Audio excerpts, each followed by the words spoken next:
Okay, so good morning, everyone. So for today, we're going to have a discussion of module number 5. No, so looking forward that after this module, all of you will possess a comprehensive comprehension of process involved in creating and executing unified and efficient marketing communication strategy.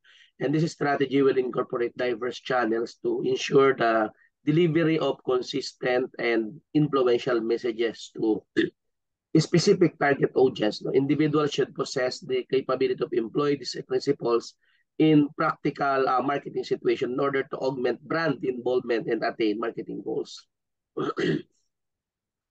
uh, Promoting brands effectively among end users is vital for enterprises or organization as it not only enables them to surpass competitors but also ensures their long-term survival. The promotion of brand enhances the level of recognition and knowledge regarding its products and services, ultimately leading to a surge in sales. This is in turn generates substantial earnings and revenue in the company. So in order to comprehend the concept of integrated marketing communication, it is important to first establish a comprehensive understanding of brand communication because, again, a brand communication refers to the strategic efforts undertaken by organizations to enhance the visibility and desirability of their products and services among the target audience. And effective brand communication plays a significant role in the promotion of products and services to intended consumer base. So the process entails the identification of individuals who possess the most favorable characteristics for the acquisitions of products and services commonly referred to as target consumers. So to give us more details about the topic, let us all welcome our presenter. Go ahead, sir. Good morning, Doc. Our topic for today is integrated marketing communication. So, integrated marketing communication is the process of unifying a brand message to make it consistent across all media that the brand uses to reach its target audience. It is a strategic approach that guides communication and tactics used across all marketing channels. And it is a brand communication where the different modes of works together to create seamless experience for customer and are presented with a similar tone and style that reinforce the brand's core message. It is also a strategic approach to marketing that aims to ensure consistency and coherence in the communication message and channels used by an organization to reach its target audience. Integrated marketing communication involves the coordination of various marketing communication elements to deliver a unified and impactful message to its customer. So importante talaga yung uniform and consistent message para maalala agad siya ng target audience. So, the goal of its goal is make all aspect of marketing communication such as advertising, sales promotion, public relation, direct marketing, personal online communication, and social media works together as unified force rather than permitting each to work is on isolation, which in turn maximize their cost effectiveness and also create a seamless and holistic customer experience across all touch points. So our next slide is the key components and concept of integrated marketing communication. First, first key components and concept of IMC is consistency. It emphasizes the importance of delivering a consistent message and image across all marketing channels and platforms. This consistency helps build a strong and recognizable brand identity. So kailangan talaga na consistent yung mga message natin kasi pag paiba-iba parang malilito yung target audience natin kung ano yung gusto nating i-portray dun sa marketing strategies natin. So this consists example yung sa Jollibee. Jollibee maintains a consistent brand image and message across all marketing efforts. Whenever signage, social media posts, TV commercial, or packaging design, the signature red and yellow colors and joyful Jollibee mascot are consistently featured. So kahit saan ka pumunta pag nakita mo yung logo ng Jollibee or ano, hindi siya paiba-iba. So all across the kahit sa Pilipinas or sa ano, pare-parehas lang yung ano ng Jollibee. So next is coherence. It's not just about consistency in messaging but also ensuring that all marketing efforts align with overall marketing strategies and objectives of the organization. So example nito, yung marketing campaigns and promotion, yung sa Jollibee din, no? All marketing campaigns and promotion aligns with Jollibee overall missions of spreading happiness through delicious Filipino foods, whether they're launching a new product or celebrating a local holidays. The messaging ties back to this mission. So kahit anong mangyari dun sa sa marketing, kahit mag-produce ka ng bagong product, dapat nandun ka pa din sa mission nung company or nung marketing strategies. So the next is multiple channels. Now, IMC recognized that the consumer engagement with brand through various channels, such as advertising, public relation, social media, email marketing, direct marketing, and more. All of these channels would work together seamlessly and convey a unified message. So, ayun talaga, kailangan kahit gumagamit tayo ng multiple channels, importante talaga na unified yung message na sinasabi natin para yung target audience na talaga natin is hindi siya malito dun sa gusto natin i-relay na message. So next is customer centric. Integrated marketing communication places the customer at the center of marketing efforts. It seeks to understand the customer needs, preference, and behavior to create communication strategies that resonate with the target audience. So example din natin dito is yung Jollibee. Mapapansin natin na yung Jollibee minsan yung combo na in-offer sa isang lugar is wala sa kabilang lugar. Kasi parang tinitingnan nila yung taste ng mga consumer kung ano ba yung mas mabenta dito. Kasi minsan may bumibili na isa neto tas isang so ginagawa na lang nilang combo para yung tao isang bilihan na lang yung ginagawa. Tsaka parang dun din sa marketing nila, strategy nila na ganun nga pag bumili ka sa Jollibee, combo talaga yan para hindi lang isang product yung nabebenta nila. Next is synergy.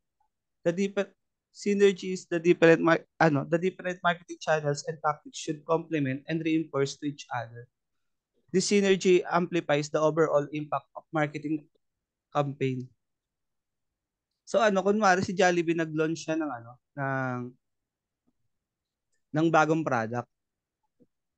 Inaano niya to sa parang pinapakita sa TV kung gaano kasarap yung bagong product nila sa social media or kaya minsan pa sila ng na limited offer lang ganito na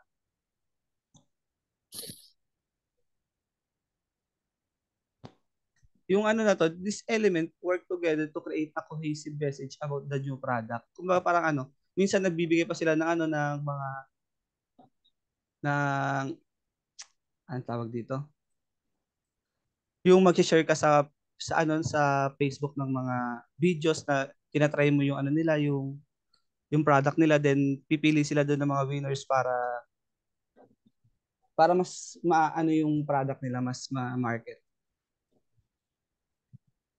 Next is measurement and evaluation.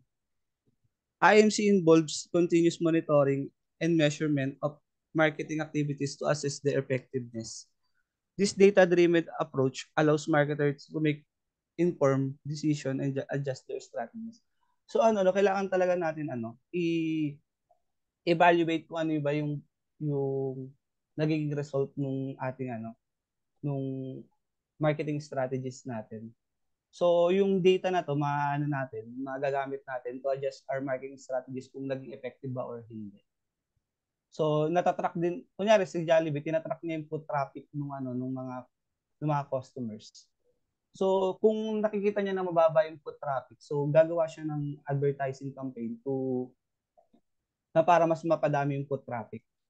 Or kaya i-monitor niya yung yung online orders, kung mas tumaas ba o mas bumaba. So, makakagawa siya ng actions para makapag-adjust dun sa nangyayari. So, next is budget allocation. IMC requires careful allocation of resources to different marketing channels based on their effectiveness and relevance to the target audience. So titingnan mo din kung yung mo ba, yung ginagawa mong marketing strategies is effective, cost effective. Kasi mas parang importante din sa isang company yung yung cost effectiveness and efficiency. For example, kung papipiliin ka kung mag-advertise ka sa dyaryo or sa social media or sa media marketing, ano mas pipiliin mo? So kung yung mga company mas pipiliin nila sa social media, since mas alam nila na yung mga target market nila is nag-scroll na lang sa Facebook kaysa magbasa ng dyaryo. So mas mag-allocate sila ng cost dun sa social media kaysa sa, pero depende pa rin sa target audience natin kung ano yung mas prefer natin, na alam natin kung nagbabasa ba talaga sila lagi ng diary or mas nakatutok sila sa social media. So dun sila magbe-base kung saan nila allocate yung kanilang budget. So next is creative messaging. Crafting compelling and creative message that resonate with the audience is a fundamental aspect of IMC. This message should be tailored to suit the specific channel while maintaining consistency in the core message.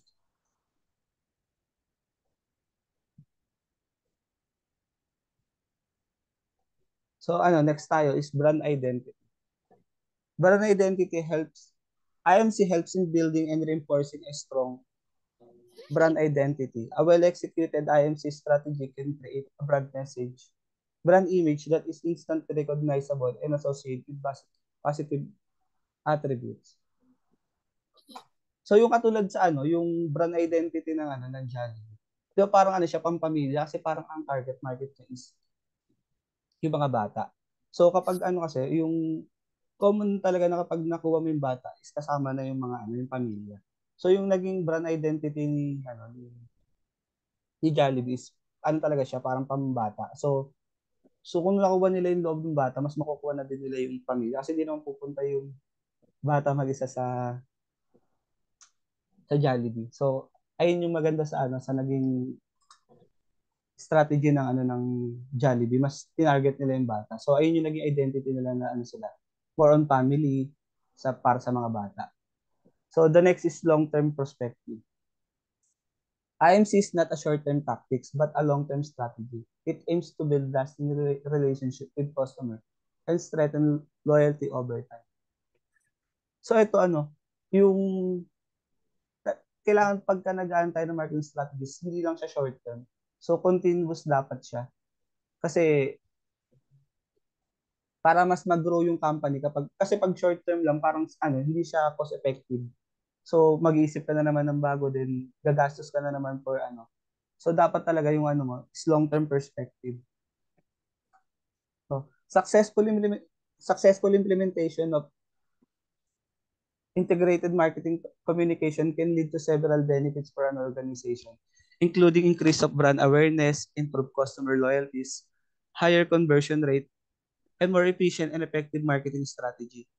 It requires careful planning, collaboration among different departments within an organization, and a deep understanding of a target audience to create a seamless and impactful marketing communication strategy. So yung next natin is the promotion mix. Yung kinuha kong promotion mix is the advertising, direct marketing, sales promotion, public relation, and personal selling. Promotion mix is also known as a marketing communication mix, refers to the combination of various marketing tools and techniques that a company uses to communicate and promote its product and services to its target audience. The goal of promotion mix is to influence customer behavior awareness and ultimately drive sales. So pinakaan talaga nito is yun nga, drive sales. Kailangan maging aware si customer dun sa product mo. Eh syempre, ang main goal naman ng business is to generate sales. So this is the 5 promotion needs. Next is the first is advertising. It is a way of marketing your business in order to increase sales or make your audience aware of your product or services. Advertising involves the paid promotion of product or services through various media channels, such as television, newspapers, magazines, social media, and outdoor billboards. It allows company to reach a wide audience and create brand awareness. Advertising also aims to put a product or services in spotlight in hopes of drawing it attention from consumer. Advertising is a crucial component of integrated marketing communication, a strategic approach that ensures all marketing channels and message work together to create unified and consistent brand image. So talaga pag nag-advertise ka, kailangan talaga na unified and consistent yung image mo and yung message na sinasabi mo. So this is the advertising framework. First, ayun talaga sobrang importante ng consistency. Advertising help in maintaining consistent brand message across various media channels, whether it's television, radio, social media advertising. The message should align with overall brand image and communication strategy. So, ayun talaga. Kailangan ng consistency dun sa Bawal yung paiba-iba tayo nung So, next is reinforcing brand identity. Advertising reinforce the brand identity established through other IMC component like public relations, sales promotion, direct marketing, personal selling. It helps in creating a memorable and recognizable. So yun kailangan yung brand identity, magkaroon tayo ng recognizable image dun sa mga tao para pag nakikita nila yun, alam agad nila na yung product natin yun or yung company natin. So third one is generating awareness. Advertising is often the primary tools for creating awareness about product, services, or brand. It can introduce a new product or reinforce the presence of an existing one in the market. So next is reaching a wider audience. Advertising allows brand to reach a broad audience which not be possible through other marketing communication method alone. It can be particularly effective for building brand recognition on a large scale. So yun yung marketing, yung advertising parang mas nag-aano siya na ma-reach mo yung wider audience kasi pagka hindi ka nag-advertise, parang hindi sila magiging familiar dun sa product or sa services na binibigay mo. So through advertising, mas nakikilala ka, mas nagiging aware yung target audience mo dun sa product mo. So next is building emotional connections. Effective advertising can evoke emotions, tell story, and create a connection between the brand and its audience. The emotional connection can drive customer loyalty and engagement. So ito yung din yung building emotion and connection, parang sa Jollibee pang advertise, yung mga advertisement nila na yung parang ang dami nilang mga yung mga pakulo na kinukuha talaga nila yung loob ng tao para mas bumili sa kanila yung meron pa yung sa mga bows, yung sa may Jollibee, yung ang tawag dito, yung commercial nila. So, parang nagko-connect yung mga tao, yung emotion ng mga tao. Kaya mas lumalakas yung ng Jollibee. Next is driving sales. Advertising is often designed to encourage immediate actions such as making a purchase or visiting store. It can include to actions that prompt consumer to take specific steps.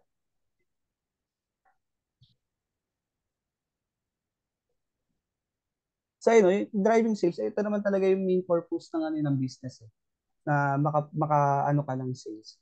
So, kaya tayo nag-advertise para talaga to drive sales, para mas tumaas yung sales natin. So, ayun nga, pag na-aware yung mga tao sa brand natin and mas nakuha natin yung loob nila, mag-lead talaga siya sa sales. Next is feedback loop. Advertising can serve as a feedback loop by inviting customers to provide feedback, participate in survey, or engage with the brand on social media. This feedback can be valuable for refining future marketing strategies. So ito no, una rin nag-advertise ka sa social media. So may mga comment dun. So pwede mo siyang i-view para mas makita mo yung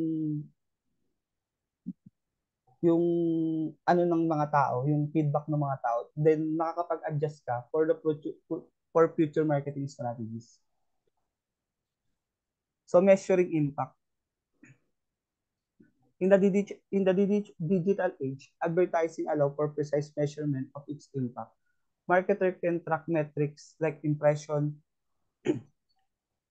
click-through rates, conversion rate, and return on investment to evaluate the effectiveness of the advertising campaign. So ito no, kailangan mo din ma-measure yung impact nung naging advertising. Kasi baka mamaya nag-advertise ka, hindi naman pala siya nagda-drive ng sales. So parang mas okay na mag-iba ka ng strategies or iba yung may advertising approach mo. Kasi kung hindi naman siya kasi ang main ano naman talaga nito is to drive sales. So kung hindi siya nakakakuha ng sales, ayun, kailangan mo i-measure yung impact nito sa tao or sa sales. Kung bumabalik ba, kung nagkakaroon ka ba ng ROI o hindi. Next is adaptation to different channels. Advertising within INC adapts to various channels and platforms. It may include traditional forms like printing ads, TV commercial, and billboard, as well as digital advertising through website, social media, email marketing, and more. So, kailangan din natin mag-adapt dun sa different channels. Hindi pwede kung old school yung namulatan nating advertising campaign. So, doon na lang tayo mag-stick. So, kailangan natin maging aware din dun sa mga bagong ano. So, like yun, mas mabenta ang social media. So, mostly dun talaga siya more on digital advertising talaga ang ginagawa. Next is alignment with other IMC elements. Advertising should align with other elements of integrated marketing communication mix, such as public relation, sales promotion. Ayun nga, kailangan talaga na hindi lang siya mag-stand alone. Kailangan ma mag-align siya dun sa may iba pang promotion mix. Oh. In summary, advertising is a key pillar of integrated marketing communication, working alongside other components to create holistic marketing strategies. It plays a vital role in maintaining consistency, generating brand awareness, driving sales, fostering emotional connection with the audience, all while adapting with the different communication channel and technologies. So next natin is the second promotion mix is direct marketing. Direct marketing is a form of advertising that involves uh, directly communicating a marketing message to potential customers. Ay, direct marketing is a form of communicating an offer where organization communicate directly to pre-selected customer and supply a method for a direct response.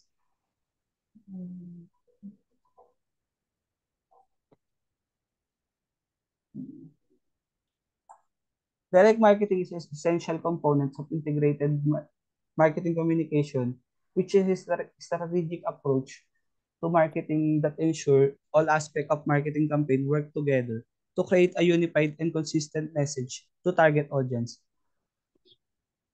Direct marketing involves reaching out to individual customer or prospect directly to promote product or services.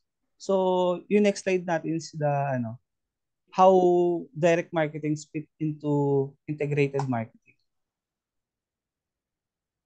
So, how direct marketing fits into integrated marketing communication. First is targeted communication. Direct marketing allows organization to communicate directly with their target audience. This can be done through various channels such as email, direct emails, telemarketing, and social media. By the targeting specific individual or groups, organization can tailor their message to resonate with the recipient's needs and preference. Next is consistency. So ayun talaga na paulit-ulit natin makikita yung consistency kasi parang importante talaga siya dun sa sa integrated marketing communication na consistent yung mga So in IMC, consistency is crucial. Direct marketing message should align with the broader marketing and branding efforts of the organization. This ensures that customers receive a consistent message across all touch points, reinforcing the brand image and messaging. So next is data-driven approach. Direct marketing often relies on data and customer insight to personalize message and offers. This data can be integrated with other marketing efforts to create a more comprehensive understanding of customer behaviors and preferences, which can inform the overall IMC strategy. The next is feedback loop. Direct marketing channels provide an opportunity for immediate feedback from customers. Organization can use this feedback to make adjustment to their overall marketing strategy. So next is supporting other channels. Direct marketing can complement other marketing channels within the IMC mix. For example, a direct mail piece might drive recipient to a website where they can engage with more content and more purchase. This synergy enhance the overall effectiveness of the marketing campaign. Next is the measurable result. Direct marketing is highly measurable. Marketers can track key performance indicators such as response rate, conversion rate, and other return on investment. This data can help assess the effectiveness of the entire IMC strategies and make data-driven adjustment. Next is customer relationship building. Customer relationship direct marketing can play a significant role in building and maintaining customer relationships. Personalized communication and targeted offers can help foster a sense of loyalty and engagement with the brand, which is valuable for long-term success. In summary, direct marketing is a crucial element of integrated marketing communication. It allows organizations to communicate directly with their target audience, provide valuable data and feedback, and support the broader IMC strategy by ensuring consistency and synergy across the various marketing channels. When integrated effectively, direct marketing contributes a more cohesive and impactful marketing campaign. So, yung next natin is the third promotion mix. Sales promotion. Sales promotion is a marketing strategy in which a business uses a temporary campaign or offer. Wait lang. Nawala.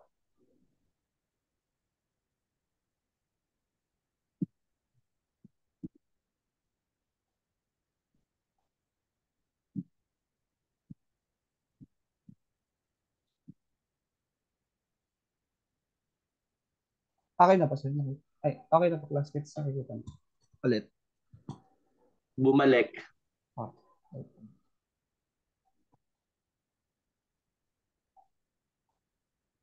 Ayan. Sales promotion is a marketing strategy in which a business uses a temporary campaign or offers to increase interest or demand in its product or services. Sales promotion uses both media and non-media marketing communication for a predetermined limited time to increase consumer demand, stimulate markets demand, and improve product quality, availability. Example, includes contests, coupons, freebies, yung mga 3-day sales na SM, yung mga coupons na binibigay sa atin, premiums, and product samples, and also rebates. Sales promotion is implemented to attract new customer, to hold present customer, to counteract competition, and to take advantage of opportunities that are revealed by the market research. Kaya ito yung example nito, yung mga 3-day sales na SM para ma mapadaming foot traffic sa mall. So pag naglagay sila ng 3-day sales, hindi lang yung mga may 3-day sales yung affected nito. Affected din yung sales ng mga kunyari ng mga food industry like Jollibee or mga restaurant. Kasi once na nag 3-day sales sila, mas mabili na dun sa mall yung mga product na may 3-day sales. Then after pa nilang mamili, makukuha din nila yung sa food. Kasi pagkatapos mamili ng pag napagod, kakain. So, parang sila, nahihit nila yung dalawang sa isang sales promotion lang.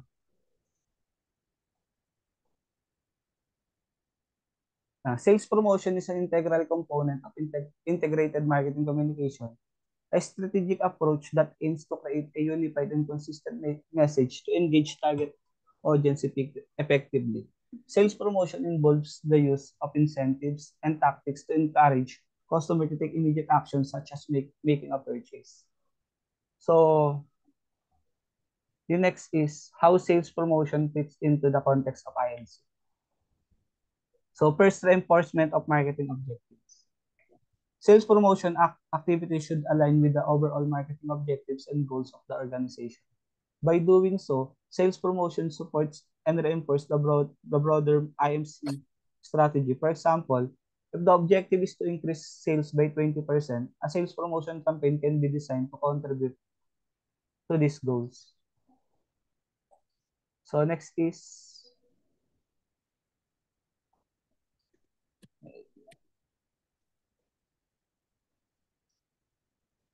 measurable result. Measurable result, sales promotion na highly measurable. Ayun,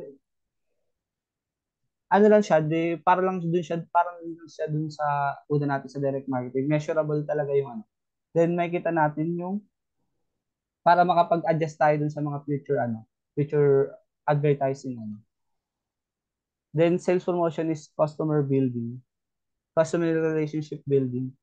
While sales promotion are often short-term tactics, they can also be used strategically to build and strengthen customer relationship, loyalty program, and customer rewards scheme and are example of the sales promotion techniques that aims to foster long-term. Parang ginagawa ni SM na yung SMAC.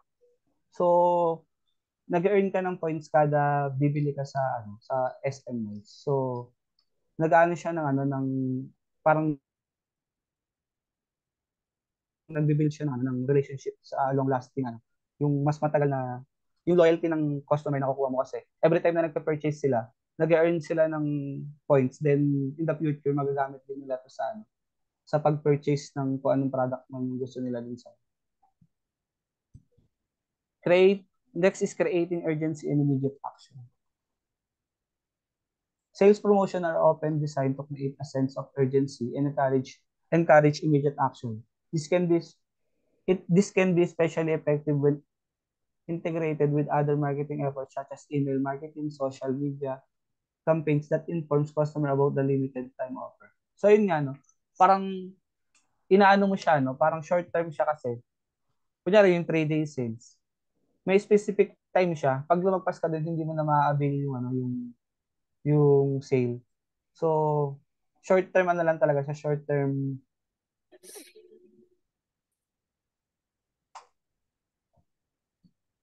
So next natin is data integration. Sales promotion activities can provide valuable data about customer behavior and preferences. This data can be integrated to overall IMC strategy to refine targeting to refine targeting and messaging across all marketing channels. Next natin is consistency in messaging. Sales promotion should maintain consistency in messaging with the brand's overall identity and promotion and value proposition. This ensures that the customer perceive the promotion as an extension of the brand rather than disjointed effort. Next is coordination with other marketing needs. Sales promotion should be coordinated with other elements of marketing mix. For instance, an advertising campaign might promote a limited time discounts which create synergy between advertising and sales promotion efforts. So ayun, no, kailangan talaga ng coordination dun sa other marketing mix. Hindi pwede mag-stand alone yung isang promotion mix lang. Kailangan nag-a-align siya dun sa ibang promotion mix.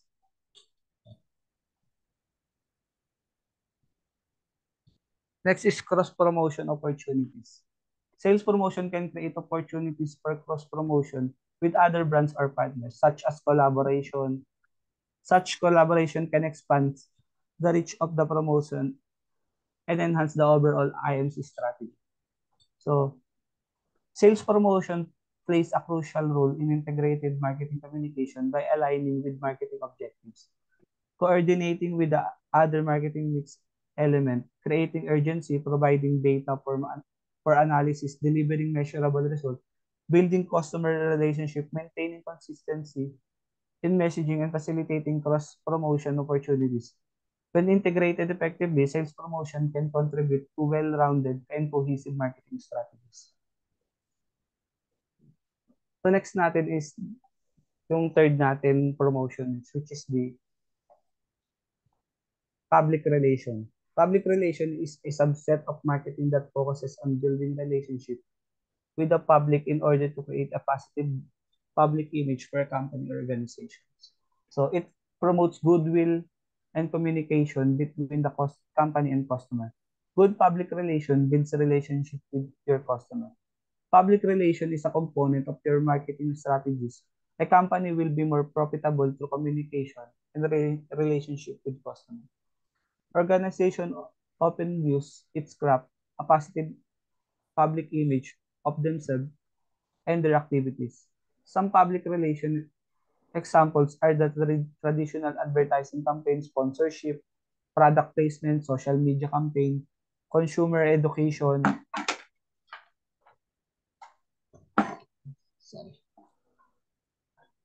and corporate social responsibility. Sample natin is Ayala Corporation engaged in various corporate social responsibility initiative to enhance its public image. They support education, healthcare, and environmental sustainability programs. Through these efforts, Ayala builds a positive reputation as a social responsible company. Also, public relation is an essential element of integrated marketing communication, which is a strategic approach that ensures all aspects of marketing campaigns work together to create a unified and consistent message. Public relation focuses on building and maintaining positive relationship between an organization and its various public, including customer, employees, investors, the media, and the general public. So, how public relation fits into the context of IMC? First is reputation management. Public relation plays a central role in managing an organization's reputation by maintaining a positive image and addressing any potential issues or crises proactively. Public relations help ensure that the overall IMC strategy is built in a solid foundation. So next is media relation. Public relation professional works closely with the media to generate positive news coverage, and manage media inquiries. This aligns with the broader IMC strategy by ensuring that the organization message are communicated consistently through various media channels. Next is content creation and distribution. Public relation often involves creating and distributing content such as press release, articles, and social media posts. This content can be integrated with other marketing efforts to convey a consistent message and reach a wider audience. Next is crisis communication. In the event of a crisis or negative publicity, public relation professionals are responsible for managing the situation and mitigating any damage to the organization's reputation. Effective crisis communication is an integral part of maintaining the integrity of the IMC strategy. So, next is stakeholder engagement. Public relation efforts involve engaging with various stakeholders, including customer, employees, and investors. This engagement fosters trust and loyalties, which can have a positive impact on the success of the overall marketing campaign. Uh, Next is event management.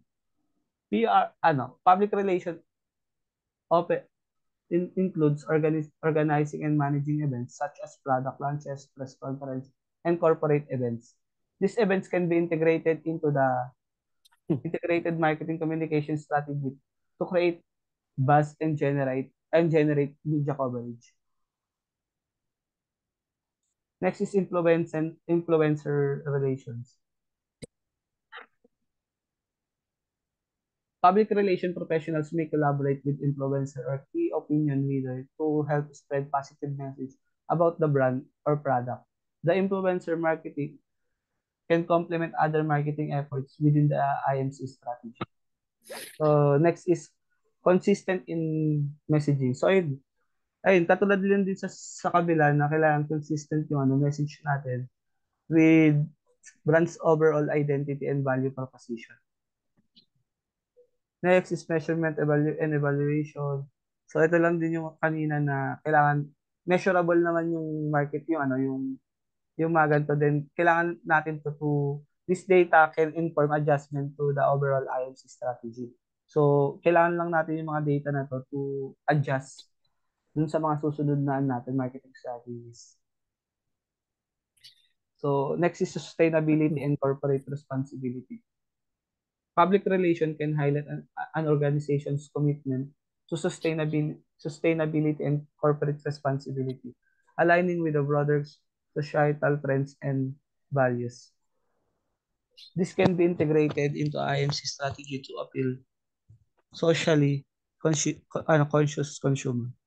No, in summary, public relation is a critical component of integrated marketing communication. It contributes to reputation management, media relations, content creation, crisis communication, stake engagement, event management, influencer messaging consistency, measurement, and sustainability efforts.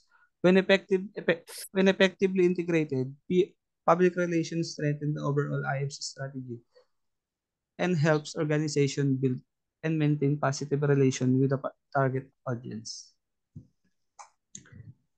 And,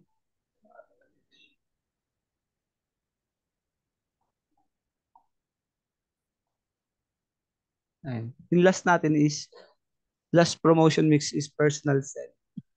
Personal selling, a marketing technique that involves direct face-to-face interaction with the potential customer. So personal selling is a one-on-one communication between a salesperson and potential customer.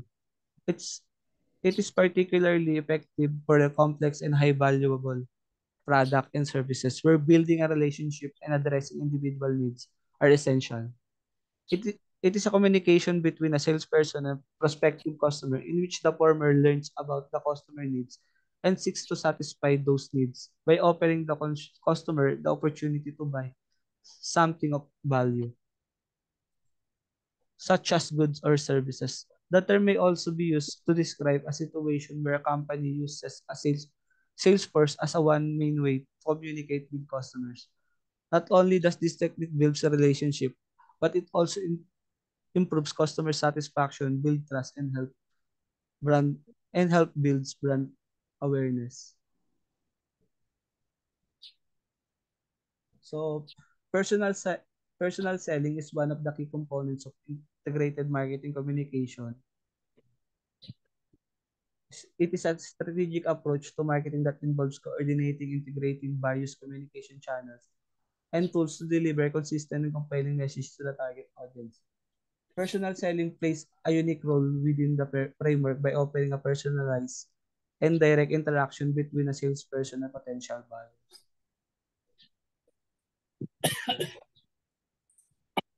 So, eto din yung why personal selling fits into INC.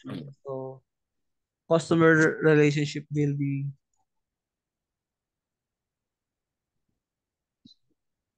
Personal selling allows for one-on-one interaction between salesperson, but ayun nga, mas nabibuild yung yung customer relationship dahil face to face siyang type ng strategies. So customized communication. So unlike yung yung mga ginagawa natin sa advertising na masyado siyang generalized. Yung personal selling customized to dun sa kung sino yung customer na kausap mo. So it's a two-way communication. So because ayun, pagka nasabi mo na yung product mo, then immediately makakakuha ka din agad ng feedback dun sa customer. And kung ano man yung gusto niyang ma-customize pa dun sa mga products. Like dun sa mga kunyari, mga accounting softwares, kailangan talaga nilang pumunta dun sa mga company para makuha yung side ng company kung ano ba talaga yung gusto nilang yung perfect na ang tawag dito.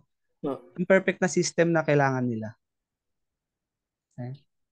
Complex product or services.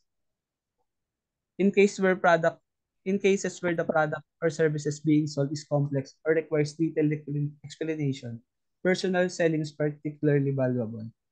Salesperson can provide in-depth information and demonstrate how product meets the customer's need. So ito parang siya, mas siya dun sa mga complex product na hindi siya, kunyari nga yung mga accounting system, so kailangan talaga siya ng mga salesperson na pupunta dun sa mismong company para mas ma-explain yung product kung paano ba siya magiging effective and paano niya mamimit yung mga kailangan ni prospective customer. Next is high involvement purchase.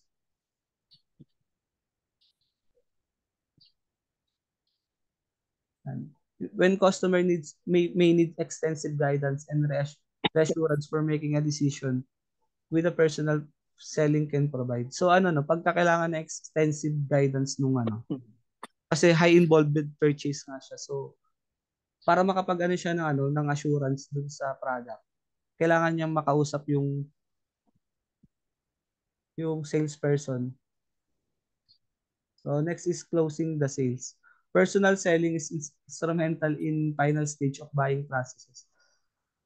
Salesperson can use their persuasion skills to overcome objection, negotiate term, and ultimately close the sale. So ito yung pwede mo agad siya ma-close yung sales kapag na convince mo si customer na yung in-offer mo is ma-meet yung nila, yung needs nila. Next is feedback loop. So since nga siya, parang face to face yung niya, yung personal selling, yung tema niya. So makakakuha ka agad ng feedback dun sa customers to improve yung kung ano man yung mga kulang dun sa product or sa advertising. Next is consistency. Ayun, katulad lang din dun sa mga una, yung consistency. So next is support other communication channel. Personal selling can complement other marketing communication channels, and such as advertising and public relations. For example, after seeing an advertisement, a customer may visit a store where a salesperson can provide more information and assist with the purchase. So ayun. So next is measuring effectiveness. Like other IMC components, personal selling effectiveness can measure using various metrics such as sales revenue generated, customer satisfaction, and conversion rates. In summary, personal selling is a vital component of integrated marketing communication because It's allow the personalized, direct, and interactive communication with potential customer. When integrated effectively with other marketing communication channels, it can contribute to building strong customer relationship, driving sales, and achieving marketing strategies. So next tayo is the digital marketing. So digital marketing is the promotion of brands to connect with potential customer using the internet and other forms of digital communication. It is also called the online marketing. Is the also it is also called the online marketing. Pro, is the called is the promotion of the brand to connect. It is the promotion of the brand to connect with potential customer using the internet and other forms of digital communication. This includes not only email, social media, and web-based advertising, but also text and multimedia message as a marketing channel. Digital marketing refers to the use of digital platforms and technologies to promote products, services, or brand to the target audience. It encompasses a wide range of online marketing activities and strategies aimed to reaching and engaging with potential customer on internet.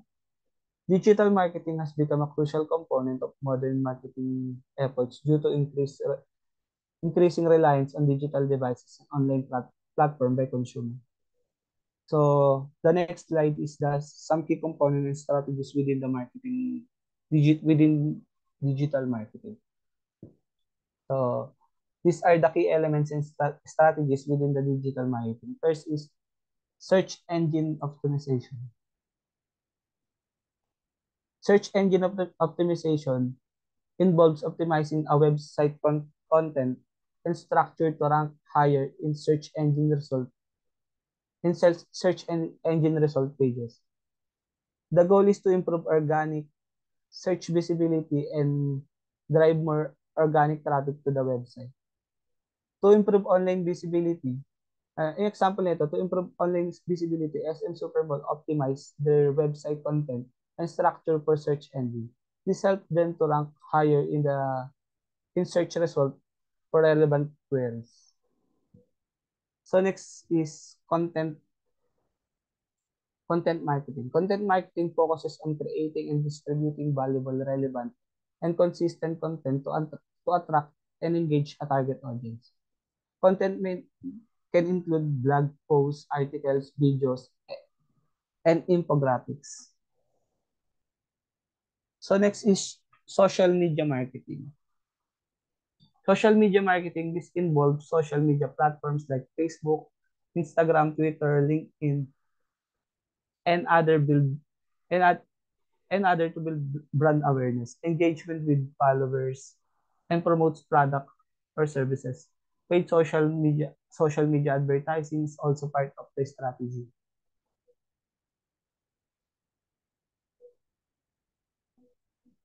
So next is the email marketing. Email marketing involves sending targeted email campaigns to subscribers or potential customers. It can be used for various purposes, including product promotion, newsletters, customer engagement, and lead nurturing. Next is pay-per-click advertising. PPC advertising involves paying for clicks on online ads. Popular pay-per-click platforms include Google Ads. Advertisers bid on keywords and ads appear when users search for those words. Next is affiliate marketing. Affiliate marketing is a performance-based marketing strategy where businesses rewards affiliates or partners for driving traffic or sales to the website. Affiliates earn a commission for every successful referral. Yung ano neto example nito yung sa TikTok, yung TikTok affiliates. Social media advertising. In addition to organic social media efforts, businesses can use paid advertising on social media platforms to target specific demographics, interests, and behaviors. Next is display advertising. Display ads are graphical or multimedia ads that appears on website, apps, or social media platforms. They can be targeted based on users' behaviors, interests, and demographics. Next is video marketing. Video content is increasingly popular and can be used for various purposes, including brand storytelling, product demos, tutorials, and advertisement. Platforms like YouTube are essential for video marketing. Next is mobile marketing.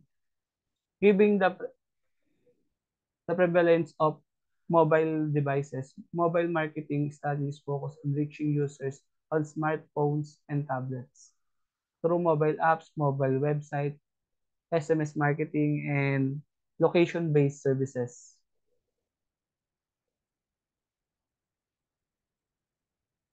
Next is analytics and data analysis.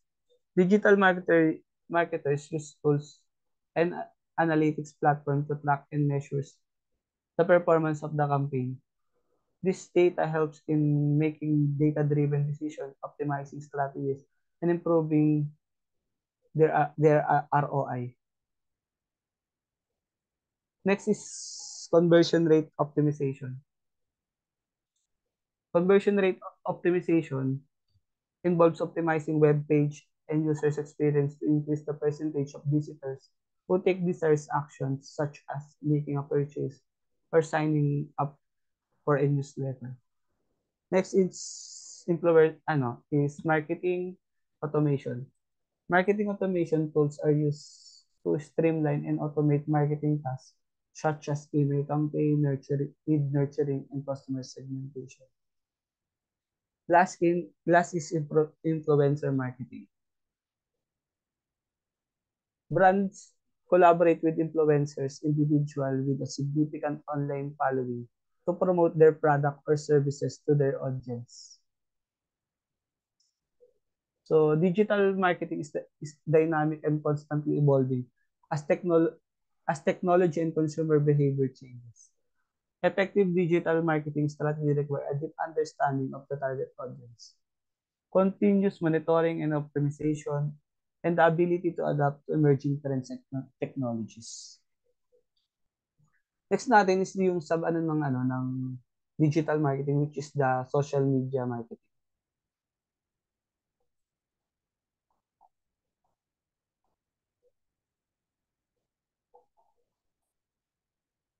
And social media marketing is the use of social media platforms to interact with customer, to build brand, increase sales, and drive website traffic. The use of social media marketing is the use of social media platforms to interact with customer, to build brand, increase sales, and drive website traffic. Marketing through social media helps you build authority for your brand. This is an important part of effective positioning your business as a leader in the marketplace.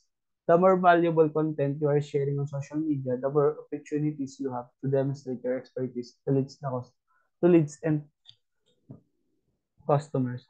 Social media marketing is a digital marketing strategy that involves using social media platforms to connect with, engage, and influence a target audience. It aims to promote products, services, or brands, build brand awareness, drive website traffic, and generate leads or sales. Social media marketing leverages to popularity and interactive nature of social networking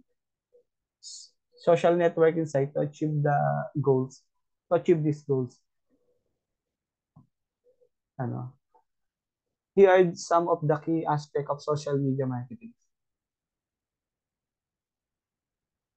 First is platform selection. Different social media platforms cater to diverse audience and types. Marketers should choose the platforms that align with their target demographics and business objectives. Common platforms include Facebook, Instagram, Twitter, LinkedIn, Pinterest and TikToks. Next is content creation. Creating compelling and relevant content is crucial. Content can include text, posts, image, video, infographics, polls, stories, and more. Content should resonate with the target audience and reflect the brand personalities and values. Next is audience targeting. Social media platform offers sophisticated targeting options, allowing marketers to reach a specific demographics, interests, behaviors, and location. Effective targeting ensures that content reach the right people. Next is engagement. Social media is inherently social. Engaging with the audience through comments, likes, and shares and direct messages is vital. Promptly responding to inquiry and participating in conversation can build trust and customer loyalty. Next is paid advertising. Most social media platforms offer advertising option that allows marketers to boost their content's visibility to a broader or more target audience. Social media advertising includes options like sponsored posts, displays, and video ads. Next is hashtags. Using relevant hashtag can increase the discoverability of content. They enable its users to find posts related to the specific topics or trends. Researching and using trends hashtag can also boost visibility. Next is analytics and metrics. Social media marketers track their key performance metrics to evaluate the effectiveness of the campaigns. Common metrics includes engagements, clicks, conversions, and ROI. This data informs future strategies and optimizations. Next one is influencer marketing. Collaborating with influencers who have substantial and engaged following on social media can amplify a brand's reach and credibility. Influencer create content that promotes the product or services to their audience. Next is community building. Building and nurturing a community of loyal followers is essential. Engaging with the community, encouraging user-generated content, and creating a sense of belonging can foster a brand advocacy. Next is user-generated content. Encouraging customers to create and share content related to the brand or its product can provide authentic social proof and increase engagement. Next natin is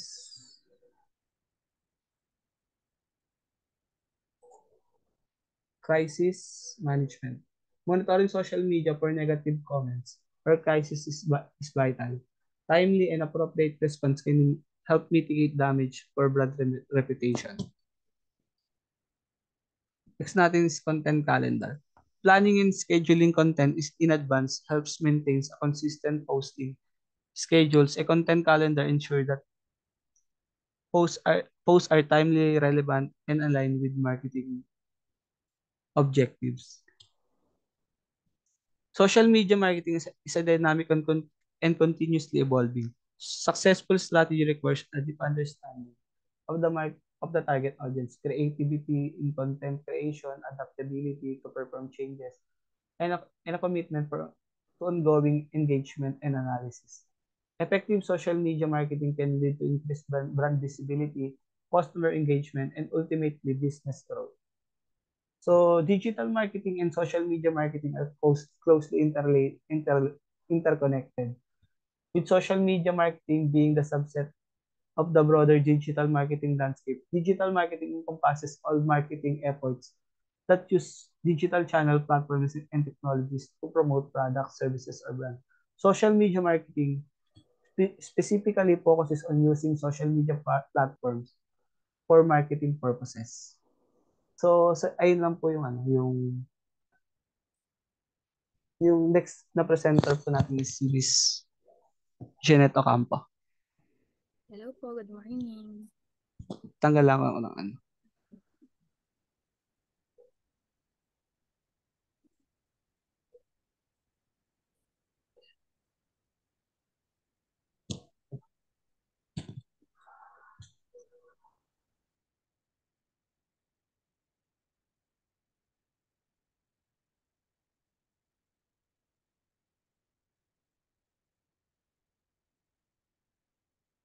Nakikita niyo na po yung screen ko.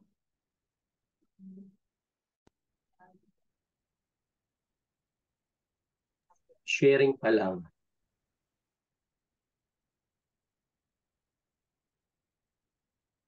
Yan po, sir.